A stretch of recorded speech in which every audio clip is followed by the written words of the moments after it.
Welcome to Trendy Unboxing. Today we are going to see review of Dove Shampoo.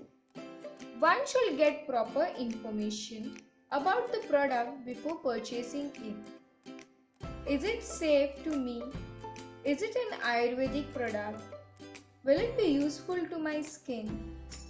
So, you'll be getting answers of all these questions on this channel.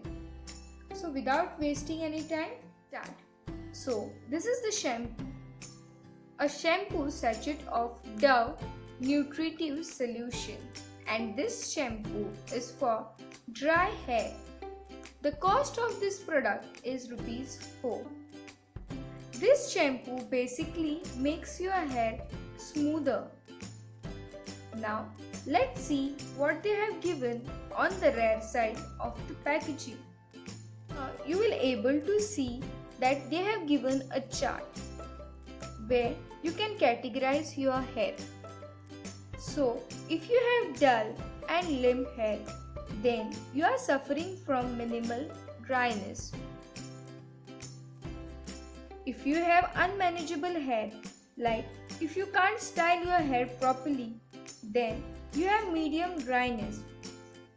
And lastly, if you have rough and frizzy hair, then you are suffering from extreme dryness. After using this shampoo, you will get silky shiny hair.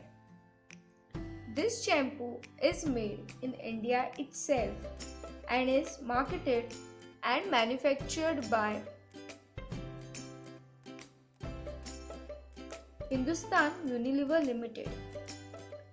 This shampoo can be used by women as well as men. This shampoo is very effective in one wash only. You will able to notice the shine. But if you think this shampoo is going to make your hair stronger, then I'm really sorry. You are not going to achieve that stronger hair. Now let's talk about the pros of this shampoo. Pocket friendly, makes your hair silky and shiny. Useful for dry hair. Can be used both by men and women. Cons, it doesn't make your hair stronger. That's all in this video. Do subscribe to my channel by clicking subscribe button. Thank you.